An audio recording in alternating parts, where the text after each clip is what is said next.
Negative emotion ஆ ஒரு gen master வந்து ஒரு காட்டுல டீப் மெடிடேஷன்ல இருந்துட்டு இருப்பாங்க.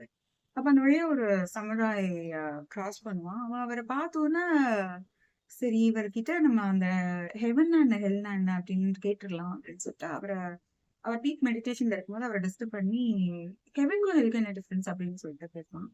இத பார்த்தோனே அவரு மெடிடேஷன்ல இருந்தவர் டிஸ்டர்ப் ஆயி, "நீ யாரு? இது எதுக்கு நான் உன்கிட்ட சொல்லணும்? முதல்ல இருந்து கிளம்பு" அப்படின்னு சொல்லிருவாரு. இந்த இன்சல்ட்ட அந்த சமுராய்னால தாங்கிக்கவே முடியாது. நான் ஒரு கிரேட் சமுராய். நான் ஒரு கேள்வி கேட்கிறேன். என்ன மதிச்சு பதில் சொல்லாம, இப்படி இன்சல்ட் பண்ணிட்டாரே அப்படின்னு சொல்லிட்டு அவன் தன்னோட வாள எடுத்து இவர் தலைய எப்படியாவது எடுத்துரலாம் அப்படின்னு சொல்லிட்டு கோவமா எடுத்துருவான். இத பார்த்தோனே அந்த சென் மாஸ்டர் வந்து, "இதுதான் ஹெல்" அப்படின்னு சொல்றாரு. அவன் ஒரு செகண்ட் அவர் சொன்னத கேட்டோனே ரியலைஸ் பண்ணி, கோவத்துல ஒரு செகண்ட் நம்ம என்ன பண்ணிட்டோம்? ஒருத்தரோட உயிர எடுக்க துணிஞ்சுட்டோம் அப்படின்னு ரியலைஸ் பண்ணிட்டு, நன்றி அப்படின்ற மாரி அவரோட கண்கள பார்ப்பாங்க. இப்ப இத பார்த்த உடனே ஜென் மாஸ்டர் சொல்லுவாரு, "இதுதான் ஹெவன்" அப்படின்னு சொல்லிட்டு.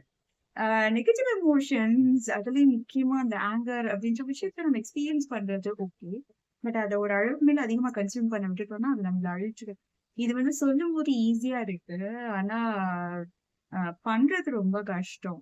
அந்த செகண்ட்குள்ள நம்ப உள்ள போகி, அந்த சிச்சுவேஷன்க்குள்ள நம்ம சரவுண்ட் ஆகி, இருக்கும்போது அந்த நெகட்டிவ் எமோஷன ஹேண்டில் பண்றது ரொம்ப டஃப். டக்குன்னு அந்த ஃபிராக்ஷன் ஆஃப் செகண்ட்ல நம்ம ரியாக்ட் பண்ணிடுவோம்.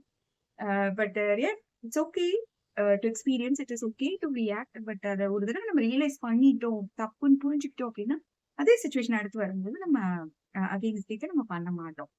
நான் நல்லா சிங்கராய், உங்களோட பாசிட்டிவ் சைக்காலஜிஸ்ட்.